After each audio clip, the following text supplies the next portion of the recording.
नमस्कार साथियों, स्वागत है आपका अपने और मेरे YouTube चैनल पर। अगर आप मेरे साथ पहली बार जुड़े हैं तो चैनल को सब्सक्राइब ज़रूर करें, वीडियो को लाइक ज़रूर करें, अपने मित्रों के साथ शेयर भी ज़रूर करें।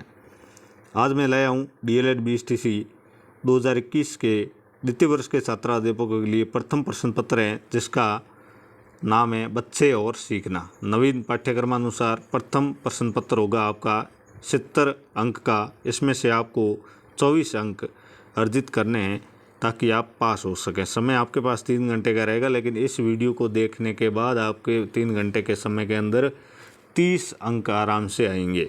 बिल्कुल ध्यानपूर्वक इस वीडियो को देखें। मैं बार बार क्या कहूँ आपको, आप सब समझदार हैं। वीडियो देख लेंगे तो पूरा वीडियो देखेंगे तो आपको पता चलेगा कि इसमें क्या मैटर है। बाकी ज़्यादा कोई चिंता करने वाली बात नहीं है। इस वीडियो को अगर आपने 2 बार देख लिया तो समझो आपको कोई बुक पढ़ने की ज़रूरत नहीं है, आराम से पास होंगे। तो पढ़ते हैं, शुरू करते हैं। इसमें कुल, पहले मैं बताना भूल गया, इसमें 8 इकाइयाँ हैं और 8 इकाइयों में से, या 8 पाठ कह सकते हैं, 8 इकाइयाँ भी कह सकते हैं, 8 पाठों में से या 8 इकाइयों में से टोटल क्वेश्चन जो बहुत इम्पोर्टेंट है, जो एग्ज़ाम में पूछे जाएंगे, वो आपके सामने पेश कर रहा हूँ। तो साथियों, क्वेश्चन पहला लेते हैं, परिपक्वता और आयु एक दूसरे से कैसे संबंधित हैं। तो आयु बढ़ने के साथ बालक शारीरिक एवं मानसिक रूप से परिपक्व होने लगता है। आयु बढ़ने के साथ उसकी मांसपेशियां चलने के लिए परिपक्व हो जाती हैं, तो वो चलना प्रारंभ कर देता है। अतः आयु बढ़ने के साथ साथ परिपक्वता भी बढ़ती है। मेरा विचार नहीं था DLED सेकेंड ईयर का कोई जैसे वीडियो बनाएं या किसी परीक्षा के लिए वीडियो बनाएं, लेकिन एक कमेंट देखा था, उस कमेंट में लिखा था कि सर आपने BSTC DLED सेकेंड ईयर के लिए कोई अभी तक प्रश्न पत्र तैयार करके नहीं पेश किया है। तो मैंने आज सोचा कि उस कमेंट का जवाब इस वीडियो से ही दें, ताकि किसी का विश्वास हमारे साथ जुड़ा है तो हम विश्वास तोड़ने वाले नहीं हैं। बिल्कुल आपके विश्वास पर खरे उतरेंगे। जैसा आपने कहा है तो मैं सभी विषयों के वीडियो अपलोड करूँगा। अभी साथियों रात की 1 बजे मैं वीडियो बना रहा हूँ आपके लिए। इसको ध्यानपूर्वक पढ़ें, बिल्कुल भी स्किप ना करें। वीडियो ठीक है 20-25 मिनट या आधा घंटा हो सकता है, उससे कोई फ़र्क नहीं पड़ने वाला है। आप आराम से पढ़ें, क्योंकि आपको थोड़ा बहुत तो पढ़ना ही पड़ेगा। ऐसे नहीं है कि कोई पास हो जाता है बिना पढ़े। आज दिन तक कोई ना तो पास हुआ है ना कोई सक्सेस हुआ है। पढ़ने से ही पार पड़ेगा, लेकिन थोड़ा बहुत ध्यानपूर्वक पढ़ते जाएँ। अगला क्वेश्चन है, बच्चे में ज्ञान का निर्माण कैसे होता है। तो ज्ञान का निर्माण बच्चों के मस्तिष्क में उत्पन्न होने वाली विभिन्न प्रवृत्तियों, विचारों के मिले जुले स्वरूप से होता है। अगला है, अनुभववादी विचारधारा के अंतर्गत किस ज्ञान को वेद ज्ञान के रूप में माना जाता है या माना गया है। अनुभववादी विचारधारा के अंतर्गत इंद्रियों से प्राप्त अनुभवों पर आधारित ज्ञान को वेद ज्ञान के रूप में माना गया है। अनुभववादी विचारधारा के अंतर्गत किस ज्ञान को, तो इसमें आएगा इंद्रियों से प्राप्त अनुभवों के आधार पर ज्ञान को वेद ज्ञान के रूप में माना जाता है। जॉन लॉक के अनुसार ज्ञान प्राप्ति की प्रक्रिया के कितने मार्ग होते हैं। जॉन लॉक की अनुभववादी विचारधारा के अंतर्गत ज्ञान प्राप्ति की प्रक्रिया के 2 मार्ग बताए गए हैं। कौन कौन से हैं? पहला है संवेदना और तथा दूसरा है चिंतन। थोड़ा बहुत दिमाग में रखना एक एक क्वेश्चन, और एक वीडियो को एक बार देखने के बाद जब भी आपको समय मिले एक बार वापस देख लें। अगला है, बुद्धिवादी विचारधारा की क्या मान्यता है। इस विचारधारा की मान्यता है कि समस्त ज्ञान पहले ही विद्वान रहता है और चिंतन के माध्यम से उसकी मात्र खोज की जाती है। अगला क्वेश्चन है, बच्चों के सीखने को प्रभावित करने वाले पाठ्यपुस्तक संबंधित कारकों को बताएं। तो पढ़ाई अथवा सिखाई जाने वाली विषय वस्तु बच्चों की आयु एवं मानसिक स्तर के अनुकूल, रोचक, व्यवस्थित एवं क्रमबद्ध हो तो बच्चे सहजता से सीख सकते हैं और उनकी धारण शक्ति भी सुदृढ़ होगी। अन्यथा विषय वस्तु मानसिक स्तर के अनुकूल न होने पर बच्चे सीखने में कठिनाई का अनुभव भी कर सकते हैं एवं रुचि पैदा न होने पर खुद को तनावग्रस्त भी अनुभव कर सकते हैं। ज्ञान से क्या अभिप्राय है। ज्ञान का अर्थ स्पष्ट कीजिए। इसमें क्वेश्चन अथवा में भी पूछा जाता है कि ज्ञान से क्या अभिप्राय है या ज्ञान का क्या अर्थ है, स्पष्ट कीजिए। तो ज्ञान से अभिप्राय किसी व्यक्ति, वस्तु आदि के बारे में जानकारी रखना आध्यात्मिक अर्थ में ज्ञान शब्द को संपन्न, ब्रह्मज्ञानी आदि के रूप में भी प्रयोग करते हैं। अगर हम यह कहते हैं कि अमुक व्यक्ति को ज्ञान हो गया, तो हमारा तात्पर्य यह होता है कि उस व्यक्ति को उस सर्वशक्तिमान, उस परमपिता परमात्मा से मिलाप हो गया है। सामान्य अर्थ में हम जानकारी शब्द का प्रयोग ज्ञान के लिए करते हैं। ज्ञान शब्द संस्कृत के ज्ञा धातु से बना है, जिसका प्रयोग जानना अर्थ में किया जाता है। अंग्रेजी में इसका समांतर कैनोलेगेट है। इस शब्द का प्रयोग भी जानने के लिए किया जाता है। साथियों, मुझे इंग्लिश इतनी ज़्यादा आती नहीं है, कोई भी शब्द मिस्टेक हो तो माफ़ करना। इस प्रकार से ज्ञान शब्द का प्रयोग हम जानकारी के लिए करते हैं। शब्दकोश के अनुसार ज्ञान के अर्थ इस प्रकार हैं। सूचना, इन्फॉर्मेशन, सूचना या इन्फॉर्मेशन, किसी प्रकार की सूचना अथवा जानकारी प्राप्त करना ज्ञान कहलाता है। कक्षा में छात्र जो भी जानकारी प्राप्त करते हैं उसे हम ज्ञान कहते हैं। अगला है सीखना। सीखना भी ज्ञान है, लर्निंग। व्यक्ति परीक्षण व अनुभव के आधार पर काफ़ी कुछ सीखता है, क्योंकि सीखने की प्रक्रिया कभी समाप्त नहीं होती। अनुभव व प्रशिक्षण के आधार पर मनुष्य जो भी सीखता है वो ज्ञान कहलाता है। जो ज्ञात हैं ये भी एक ज्ञान है। जो कुछ हमें पहले से ही ज्ञात हैं वो ज्ञान कहलाता है। विश्वास, कॉन्फिडेंस, जब हम अपने तर्कपूर्ण चिंतन, मनन एवं अनुभवों के आधार पर विश्वास अर्जित कर लेते हैं तो वो भी एक ज्ञान कहलाता है। प्रकाश होना, इस शब्द का प्रयोग हम आध्यात्मिकता के लिए करते हैं। जैसे किसी को प्रकाश की प्राप्ति हो गई है। उपरोक्त वर्णन के आधार पर हम कह सकते हैं कि ज्ञान मनुष्य का सबसे बड़ा मित्र है, जो प्रत्येक पथ पर उसका मार्गदर्शन करता है। प्रचलित सामाजिक धारणाएं और परिवर्तित सामाजिक धारणाएं। समाज में एक आम धारणा यह रही है कि बच्चे कुछ जानते वे कोरी स्लेट होते हैं, वे बिना बड़ों की मदद कुछ भी नहीं कर सीखते हैं। इस धारणा के अंतर्गत बच्चों के सीखने को एक नियंत्रित प्रक्रिया के रूप में माना गया है तथा बच्चों के सीखने की स्वतंत्रता को नकारा गया है। प्रचलित सामाजिक धारणा के अंदर ये सब हुआ है। और प्रचलित सामाजिक धारणा के अंदर एक धारणा के अनुसार यह माना गया है कि सभी बच्चे एक जैसे होते हैं, उनमें कोई विविधता नहीं होती है और उन्हें कुछ भी सिखाया जा सकता है। व्यक्ति कोई भी हो, उसके सीखने का तरीका पूर्व निर्धारित होगा। और परिवर्तित सामाजिक धारणा के अंदर इस प्रचलित धारणा में अब बदलाव आने लगा है। समाज ने यह स्वीकारना शुरू किया है कि बच्चों में ज्ञान समाहित होता है और वे स्वयं ही ज्ञान का निर्माण करते हैं और सीखते हैं। परिवर्तित सामाजिक धारणा के अंदर अब बच्चों की व्यक्तिगत विभिन्नता को भी विशेष महत्व दिया जा रहा है। उनकी सीखने की क्षमताओं को समझने में उनकी व्यक्तिगत विभिन्नता को आधार माना जा रहा है।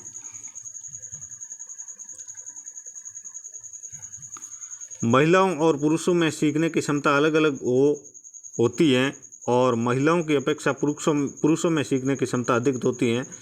इसके अंतर्गत यह माना जाता है कि महिलाएं और पुरुष कुछ खास कार्यों को ही करने में सक्षम हैं और कार्यों को यह विभाजन स्वाभाविक हैं क्योंकि उनकी क्षमता अलग अलग हैं। यह मान्यता हमारे समाज के जेंडर असमानता को व्यक्त करती है। इस रूढ़िबद्ध धारणा की छवि हम पुरुष और स्त्री द्वारा किए जा रहे कार्यों की प्रकृति का विश्लेषण करके देख सकते हैं। यह मान्यता अभी भी हमारे समाज में बहुत हद तक व्यापक है। लड़के और लड़कियों की शिक्षा में अंतर करना यह एक जीवंत उदाहरण है, पर साथ ही साथ यह धारणा में धीरे धीरे बदलाव भी आ रहा है। तो इसमें ऐसा कुछ खास नहीं है, लेकिन फिर भी जो इम्पोर्टेंट था बता दिया। अगला क्वेश्चन देखते हैं। स्कूल में प्रवेश लेने वाले बच्चे क्या जानते हैं? यह बहुत इम्पोर्टेंट क्वेश्चन है। स्कूल में प्रवेश लेने वाले बच्चे क्या जानते हैं? या ऐसे भी पूछ सकते हैं कि स्कूलों में आने वाले बच्चे क्या क्या जानते हैं, विवेचित कीजिए। या बच्चों का प्रारंभिक ज्ञान किन आधारों पर विकसित होता है, उदाहरण द्वारा स्पष्ट कीजिए। तो इसमें से 3 क्वेश्चन बन रहे हैं, इसमें से एक क्वेश्चन आपके 100% आएगा। ये थोड़ा ध्यानपूर्वक पढ़ लें। बच्चा 5 वर्ष की उम्र में विद्यालय में प्रवेश करता है। इससे पूर्व वो परिवार, समुदाय, परिवेश, पशु पक्षियों, वनस्पतियों, सामाजिक संबंधों, भाषा, शब्दों, कविता, कहानियों आदि के निरंतर संपर्क में रहता है। उनसे क्रिया प्रतिक्रिया करते हुए अपने ज्ञान व समझ को बढ़ाता जाता है और सीखने की यह अद्भुत क्षमता, जिज्ञासा उसके ज्ञान भंडार में निरंतर अभिवृद्धि करती है। बच्चों का प्रारंभिक ज्ञान विभिन्न आधारों पर विकसित होता है, जिसमें से प्रमुख आधार निम्नलिखित हैं। भाषा का ज्ञान। बच्चों की भाषा का संबंध उन अनुभवों से है जिन्हें वे अपने हाव भाव, बोलकर, बातचीत आदि द्वारा प्रदर्शित करते हैं तथा इन वस्तुओं से भी हैं जिनके संपर्क में आते हैं। यही कारण है कि स्कूल में दाखिल होने तक बच्चे अपनी मातृभाषा की बुनियादी बातों पर अच्छा खासा अधिकार पा चुके होते हैं। उन्हें तमाम तरह के कार्यों में मातृभाषा का प्रयोग करना आता है। वे ये जानते हैं कि भिन्न भिन्न संबंधों व श्रोताओं के हिसाब से भाषा को कैसे इस्तेमाल किया जाता है।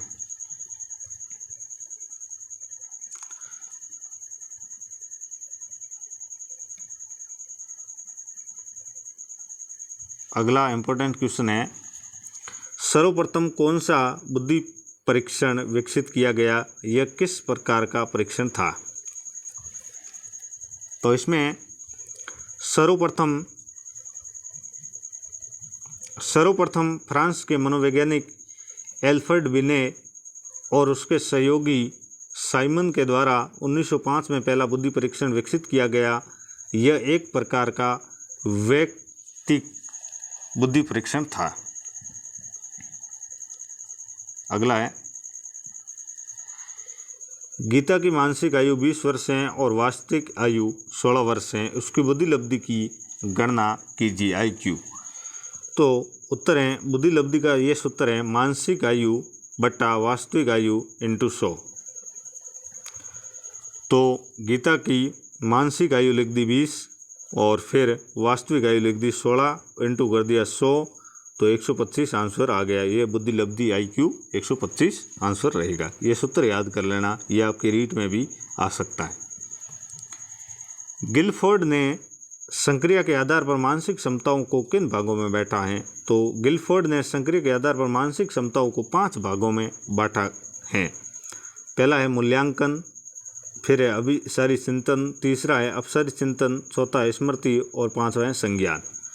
भावात्मक बुद्धि किस प्रकार की क्षमता है? यह एक ऐसी क्षमता है जिसके माध्यम से हम अपने संवेगों और दूसरों के संवेगों को समझ सकते हैं, उसमें अंतर को देख सकते हैं और उस जानकारी के आधार पर अपनी सोच और प्रतिक्रिया को निर्देशित कर सकते हैं।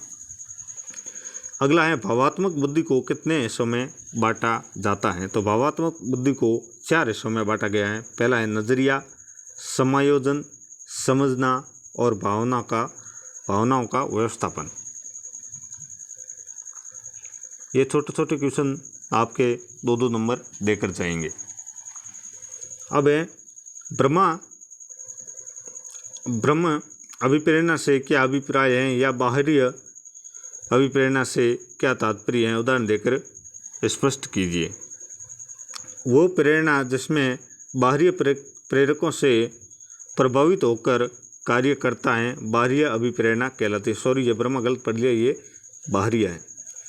उदाहरण के लिए बच्चों को लक्ष्योन्मुखी के लिए प्रोत्साहन या पुरस्कार का सहारा लिया जाता है। आंतरिक अभिप्रेरणा के बारे में जानकारी दीजिए। अभिप्रेरणा के स्रोत बताइए। आंतरिक अभिप्रेरणा, ये 16 में पूछा गया था, इंपॉर्टेंट क्वेश्चन है। आंतरिक अभिप्रेरणा से तात्पर्य बच्चों में निहित उस आंतरिक शक्ति से है जो उनके व्यवहार को जागृत करती है तथा लक्ष्य प्राप्ति की ओर ले जाती है। यह शक्ति लक्ष्य प्राप्ति तक बच्चे में विद्वान रहती है, ऐसे बच्चे स्वप्रेरित होते हैं। अभिप्रेरणा के स्रोत प्रशंसा, प्रतियोगिता एवं सहयोग, सफलता व असफलता, नवीनता आदि हैं। साथियों, रात के 1 बज गए हैं, तो इसलिए कुछ मिस्टेक हो मेरे बोलने में तो माफ़ करना, लेकिन पढ़ना आप बिल्कुल आराम से। आंतरिक अभिप्रेरणा व बाहरी अभिप्रेरणा में कोई 2 भिन्नता बताइए। या ऐसे भी क्वेश्चन पूछा जा सकता है कि आंतरिक एवं बाहरी अभिप्रेरणा का तुलनात्मक विश्लेषण।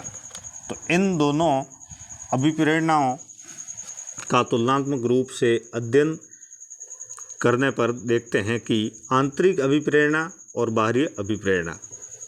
तो आंतरिक अभिप्रेरणा में यह बाहरी परिस्थितियों से प्रभावित नहीं होते हैं, इन्हें बाहरी अभिप्रेरकों की आवश्यकता नहीं होती है। ऐसे बच्चे शारीरिक, मनोवैज्ञानिक, सामाजिक आवश्यकताओं के वशीभूत होकर कार्य नहीं करते, लेकिन बाहरी अभिप्रेरणा में इन्हें बाहरी परिस्थितियां देकर अभिप्रेरित किया जाता है। इन्हें बाहरी अभिप्रेरित किया जाता है। ऐसे बच्चों में शारीरिक, मनोवैज्ञानिक, सामाजिक आवश्यकताएं मुख्य होती हैं और इनकी पूर्ति होने पर लक्ष्य प्राप्ति के लिए प्रयास करते हैं। चौथा है, कार्य ही आनंद की ऊर्जा देती हैं और प्रेरकों से आनंद और ऊर्जा की प्राप्ति होती है। ये सभी परिस्थितियों में बनी रहती हैं और ये परिस्थितियों के अनुसार बदलते रहती हैं। ये लक्ष्य केंद्रित होते हैं और ये लक्ष्य संकृदन में प्रेरकों का महत्वपूर्ण योगदान रहता है। यह एक निश्चित सीमा तक कार्य कर सकती हैं और ये है आंतरिक अभिप्रेरणा की सीमा। जहाँ समाप्त होती है वहाँ बाहरी अभिप्रेरणा का कार्य प्रारंभ होता है। अब है, व्यवहारवाद किस प्रकार का उपगम है? DLED 16 में ये भी पूछा गया है। व्यवहारवाद मनोवैज्ञानिक का एक ऐसा उपगम है जो निरीक्षण योग्य तथा मापन योग्य व्यवहार पर बल देता है।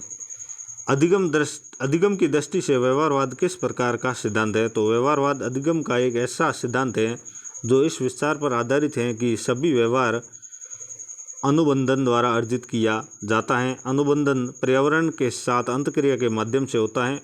व्यवहारवादी यह मानते हैं कि हमारी पर्यावरणीय उद्दीपनों के प्रति अनुक्रियाएं हमारे व्यवहारों के स्वरूप प्रदान करती हैं।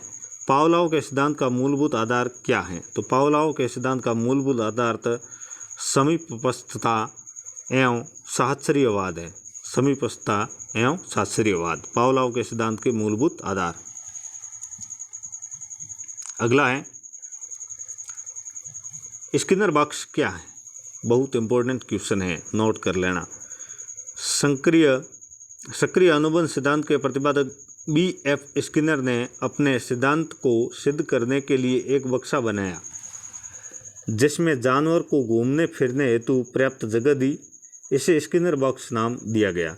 इस बॉक्स में एक कुंजी लगी हुई थी जिसके दबाने पर खाना या पानी मिलता था। इसमें चूहे को रखा गया। इसकी उछल कूद से एक बार कुंजी दब गई तो उसे खाना मिला। यह प्रक्रिया चूहे के द्वारा बार बार दोहराई जाती। उसके द्वारा कुंजी के दबने पर भोजन की प्राप्ति होती थी। बार बार अभ्यास से उसको भोजन के समय कुंजी दबाने की आवश्यकता होती, अतः चूहा कुंजी को भोजन के लिए ही दबाता था। व्यवहारवाद एवं संज्ञानवाद में विभेद कीजिए। व्यवहारवाद क्या है और संज्ञानवाद क्या है? व्यवहारवाद इसके अनुसार सीखने की प्रक्रिया में बच्चे की कोई भूमिका नहीं होती है और व्यवहारवाद इसके अनुसार बच्चे की समझ निर्माण में आसपास की दुनिया और लोगों की कोई भूमिका नहीं होती। और संज्ञानवाद के अंतर्गत सीखने की प्रक्रिया में बच्चे की सक्रिय भूमिका होती है और संज्ञानवाद के अनुसार बच्चे अपने आसपास की दुनिया और लोगों के साथ संपर्क के आधार पर अपनी समझ विकसित या निर्मित करते हैं। अगला है, पावलोव का शास्त्रीय अनुबंध और स्किनर का सक्रिय अनुबंध। तो पावलोव का सक्रिय अनुबंधन में प्राणी उद्दीपक के उपस्थित होने पर ही क्रियाशील होता है और शास्त्रीय अनुबंधन में प्राणी को अनुक्रिया करने के लिए बाध्य किया जाता है और इस अनुबंधन में पुनर्बलन उद्दीपक के साथ संबंध होता है। और स्किनर का सक्रिय अनुबंधन में प्राणी समय से क्रियाशील होता है, किसी उद्दीपक की उपस्थिति से नहीं। सक्रिय अनुबंधन में प्राणी अपनी इच्छा से अनुक्रिया करता है। इस अनुबंधन में पुनर्बलन अनुक्रिया के साथ होता है। अगला है संज्ञान के विकास में शिक्षक की भूमिका। एक शिक्षक को चाहिए कि वो हर बच्चे की स्थिति को पहचान कर उपयुक्त प्रतिक्रिया दे। इसका एक तरीका है सहपाठियों से सीखना।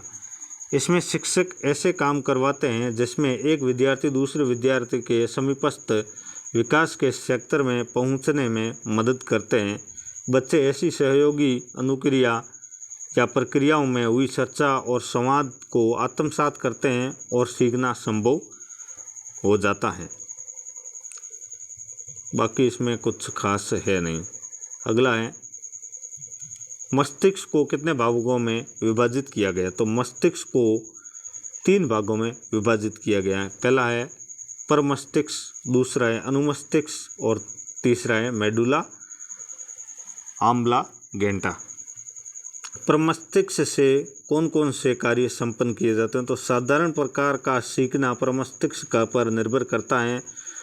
स्वतः संचालित क्रियाओं को संपन्न करने में सहयोग करना, शरीर का ताप संतुलित रखना, पाचन क्रिया नियमित रखना, संवेगात्मक व्यवहारों का संचालन आदि इसी के द्वारा किया जाता है। मेडुला ऑब्लांगेटा द्वारा किन क्रियाओं का संचालन व नियंत्रण होता है। तो मेडुला ऑब्लांगेटा शरीर की प्राण रक्षा संबंधी क्रियाओं का संचालन और नियंत्रण करता है, जैसे सांस लेना, रक्त संचालन आदि। ये 2 इनको इम्पोर्टेंट क्वेश्चन थे। अब है प्रक्रियात्मक ज्ञान किसे कहते हैं। ज्ञान जो कार्य के साथ साथ प्रयोग में आता है, इसका संबंध कैसे से है प्रतिक्रियात्मक ज्ञान है। अनुबंधात्मक ज्ञान का संबंध किससे है। तो इसका संबंध अर्जित ज्ञान को कब प्रयोग करने से है। सूचना प्रसंस्करण मॉडल किस पर आधारित है। तो सूचना प्रसंस्करण मॉडल स्मृति के प्रकारों पर आधारित है। कंप्यूटर में सूचना प्रसंस्करण में किन अवयवों का प्रयोग होता है। तो कंप्यूटर में सूचना प्रसंस्करण 3 अवयवों जैसे आगत, इनपुट, प्रक्रिया यानी प्रोसेस, निर्गत यानी आउटपुट का प्रयोग किया जाता है। इनपुट, प्रोसेस और आउटपुट, आगत, प्रक्रिया, निर्गत। सूचना प्रसंस्करण मॉडल स्मृति में सूचनाएं कितने स्तरों पर प्रक्रमित होती हैं। तो इसमें 3 स्तरों पर होती हैं, संवेदी स्मृति, अल्पकालीन स्मृति और दीर्घकालिक स्मृति। अगला है हमारे शरीर में मस्तिष्क द्वारा ज्ञान का निर्माण कैसे होता है। बहुत इम्पोर्टेंट क्वेश्चन है। हम अपने आसपास विभिन्न प्रकार की सूचनाओं में हमेशा घिरे रहते हैं। उन सूचनाओं को हम कई आधारों पर वर्गीकृत कर सकते हैं, जैसे सुनाई दी गई सूचनाएं, दिखाई दी गई सूचनाएं, महसूस की गई सूचनाएं आदि। वातावरण में उपस्थित विभिन्न प्रकार के उद्दीपक हमारी ज्ञानेंद्रियों को प्रभावित करते हैं। उदाहरणार्थ प्रकाश तरंगें आँखों को, ध्वनि तरंगें कानों को, ऊष्मा तरंगें त्वचा को, वायु में उपस्थित गंध नाक को प्रभावित करती हैं। दूसरे शब्दों में हम कह सकते हैं कि ज्ञान अर्जन की शुरुआत ज्ञानेंद्रियों द्वारा उत्तेजना ग्रहण करने से होती है। हमारा मस्तिष्क ज्ञानेंद्रियों के माध्यम से सूचनाओं को ग्रहण करता है। ये सूचनाएं विभिन्न चरणों से होकर गुजरती हैं। इस दौरान इसका विस्तार हो सकता है, न्यूनीकरण हो सकता है, तुलना हो सकती है, वर्गीकरण हो सकता है। इसके फलस्वरूप ज्ञान का निर्माण होता है। यह ज्ञान मस्तिष्क में संचित रहता है और संबंध संचय पर अपने दैनिक जीवन में उपयोग में लाया जाता है।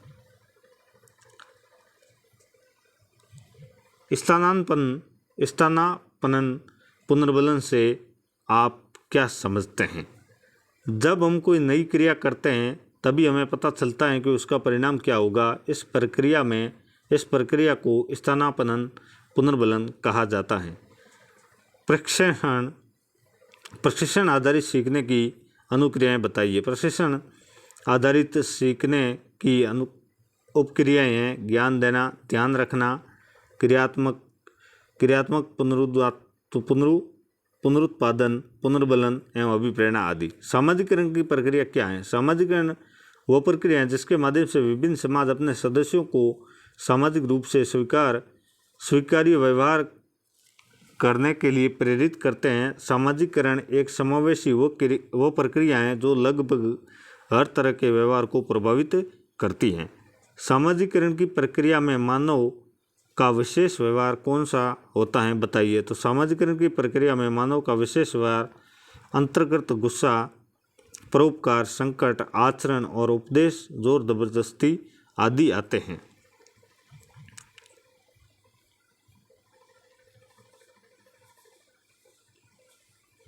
व्यक्तिगत वार्तालाप किसे कहते हैं? समय से बातचीत करना, विचार करना, अपने में खोए रहना इत्यादि व्यक्तिगत वार्तालाप कहलाता है। वास्तविक विकास क्या होता है?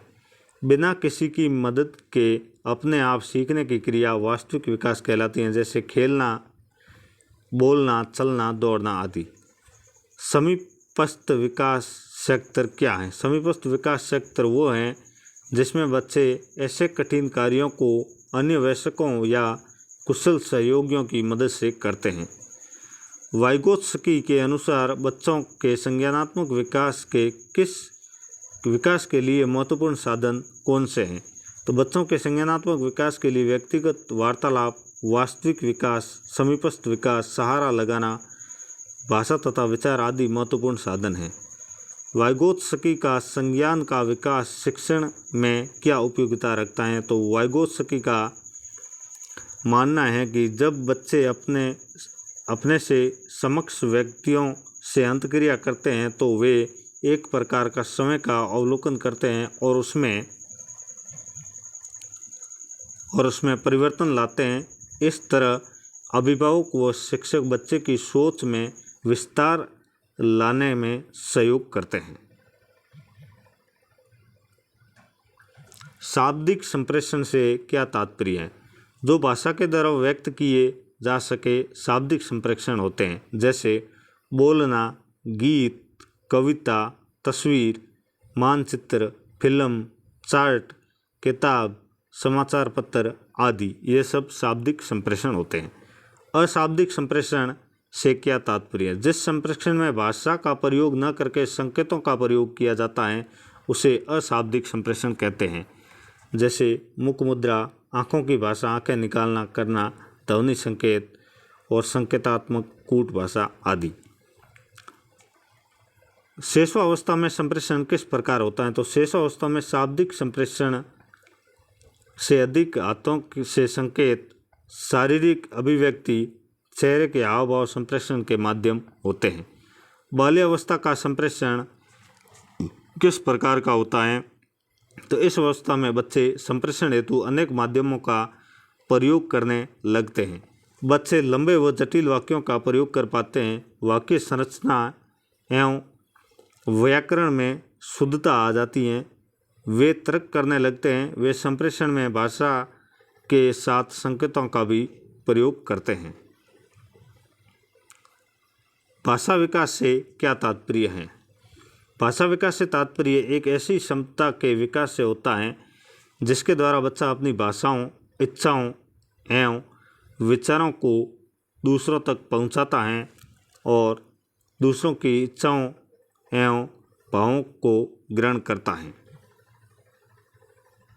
संप्रेषण के प्रकार ये बहुत इम्पोर्टेंट है। ये सारणी जितनी भी हैं वो सब समझ लेना। संप्रेषण के प्रकार, संप्रेषण के माध्यम एवं संप्रेषण में सम्मिलित पक्षों के आधार पर संप्रेषण कई प्रकार का हो सकता है। पहला अब देखते हैं संप्रेषण। संप्रेषण माध्यम के आधार पर दो प्रकार का होता है, शाब्दिक और अशाब्दिक। तो शाब्दिक में मौखिक, जिसमें बोलना, गीत, कविता आदि, और दृश्य के अंदर तस्वीर, मानचित्र, फिल्म, चार्ट आदि, और लिखित में किताब, पत्रिका, मैसेज, समाचार पत्र, लेख इत्यादि। और अशाब्दिक में मुख मुद्रा, आँखों की भाषा, शारीरिक भाषा, ध्वनि संकेत, संकेतात्मक कूट भाषा। संप्रेषण विभिन्न पक्षों के आधार पर होता है। संप्रेषण 2 व्यक्तियों में होता है, लघु समूह में भी होता है, दीर्घ समूह या सार्वजनिक में भी होता है, संगठन या संस्थागत में भी होता है, और जन संप्रेषण जैसे radio, TV, cinema, web page, साहित्य इत्यादि में भी होता है। अब विशेष आवश्यकता वाले बच्चों से क्या तात्पर्य है? बहुत इंपॉर्टेंट क्वेश्चन है। शारीरिक अथवा मानसिक दृष्टि से अपूर्णता व असमर्थता जो कि बच्चों को किसी भी रूप से सामान्य क्रियाओं में भाग लेने से रोकती हो या सीमित करती हो, विशेष आवश्यकता कहलाती है। शारीरिक रूप से आवश्यकता वाले बच्चों की पहचान क्या है?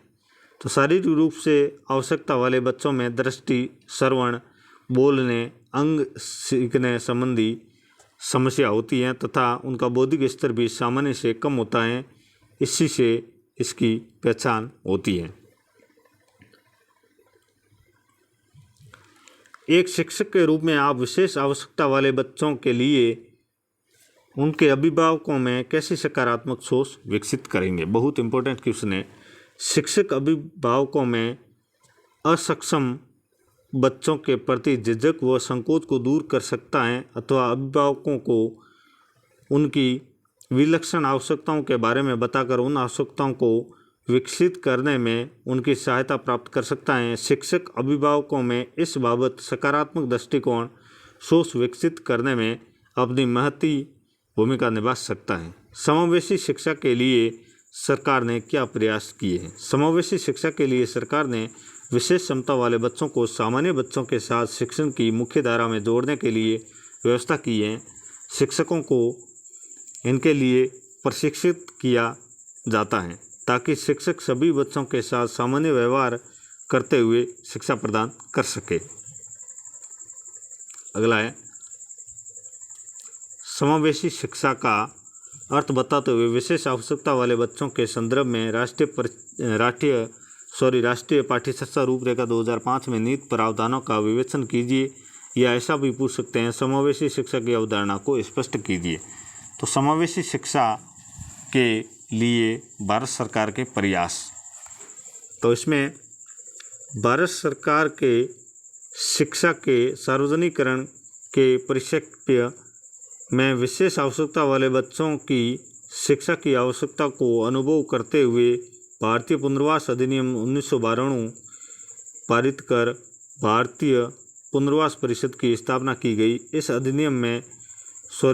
अधिनियम से विशेष आवश्यकता वाले बच्चों को परिभाषित किया गया, जिसमें समावेशित शिक्षा की आवश्यकता महसूस हुई।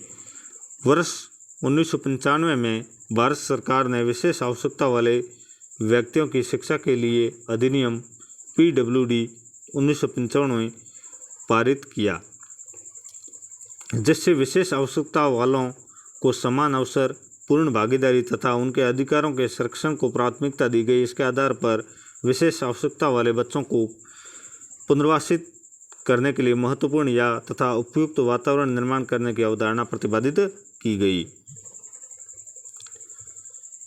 पियाजे के अनुसार बच्चों का संज्ञानात्मक विकास कब होता है? तो संज्ञानात्मक विकास तब होता है जब बच्चे आत्मसात करते हैं और समायोजित करते हैं। आत्मसात करते समय बच्चे अपने परिवेश को अपनी वर्तमान सोच के आधार पर समझते हैं। कार्यात्मक खेल क्या है? उदाहरण सहित समझाइए। शैशवावस्था में बच्चों द्वारा वस्तुओं के इस्तेमाल की परिचित पद्धतियों को दोहराना कार्यात्मक खेल कहलाता है, जैसे बच्चों का झुंझुना बजाना, पानी में हाथ थपथपाना, चीज़ों को गिराना आदि।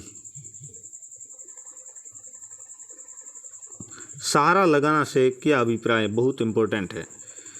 वाइगोत्स्की के अनुसार बच्चों की कार्यकुशलता में तब अंतर दिखाई देता है जब वे कोई समस्या का समाधान स्वयं कर रहे होते हैं, और जब कोई और बच्चा या बड़ा उनकी मदद करता है। इस अंतर में उन्होंने समीपस्थ विकास का सेक्टर या zone of proximal development ZPD नाम दिया है।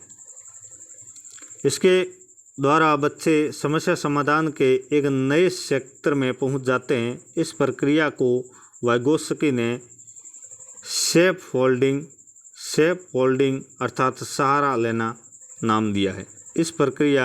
यह प्रक्रिया बच्चों की समस्या समाधान की वर्तमान क्षमता और जटिल समस्या समाधान की संभावित क्षमता के बीच एक पुल का काम करती है। अगला है स्थूल क्रियात्मक खेल को स्पष्ट कीजिए। बहुत इंपॉर्टेंट क्वेश्चन है, ये भी ध्यान रखना। स्थूल क्रियात्मक खेल स्फूर्ति भरे होते हैं जिसमें पूरे शरीर का उपयोग होता है, जैसे उछलना, कूदना, चढ़ना, नाचना, साइकिल चलाना, गेंद फेंकना और धक्का मुक्की करना, पीछा करना, हाथापाई करना या कुश्ती खेलना या लात मारना, जमीन पर लुढ़कना आदि। इन खेलों द्वारा बच्चे अपनी आक्रामक भावनाओं पर काबू पाना सीखते हैं। शोध दर्शाते हैं कि इन खेलों से भावात्मक और सामाजिक क्षमताओं के साथ साथ समझ भी विकसित होती है। अभिभावकों और बच्चों में इन खेलों द्वारा घनिष्ठता और लगाव बढ़ता है। लास्ट क्वेश्चन है आपका, खेल स्व प्रेरित व स्व निर्देशित होता है, इस कथन की व्याख्या कीजिए। उत्तर है निश्चित रूप से खेल स्व प्रेरित व स्व निर्देशित होते हैं। खेल एक स्वाभाविक और आत्म प्रेरित प्रक्रिया है जिसके लिए किसी को कहना नहीं पड़ता है। खेल में बच्चे स्वयं तय करते हैं कि वे क्या करना चाहते हैं और कैसे करना चाहते हैं। उन पर कोई दबाव नहीं होता है, जैसे तस्नीम सीढ़ी पर बार बार कूदकर खेल रही हैं। वह न तो किसी प्रशंसा की अपेक्षा करती है और न ही कूदने के कौशल को दिखाने की। यह स्व प्रेरित हैं, खुश हैं, अनायास उसका शारीरिक और क्रियात्मक विकास हो रहा है। साथियों, मेरे इस वीडियो में मुझे लगा है कुछ त्रुटि हुई है, उसके लिए मैं क्षमा चाहता हूँ, क्योंकि रात के 1 बज गए थे, मेरे को वीडियो अपलोड नहीं करना था, लेकिन क्या करूँ, कमेंट देखकर ऐसा लग रहा है कि वीडियो अपलोड किया जाए, क्योंकि आपके अभी एग्ज़ाम होने वाले हैं, नज़दीक हैं, इसलिए थोड़ा बहुत ख्याल मुझे भी रखना पड़ता है। साथ ही वीडियो अच्छा लगा हो तो अपने मित्रों के साथ शेयर ज़रूर करना, वीडियो को लाइक ज़रूर करना। पूरा वीडियो देखने के लिए धन्यवाद। और सेकंड वीडियो वो भी जल्दी अपलोड किया जाएगा द्वितीय परीक्षा का।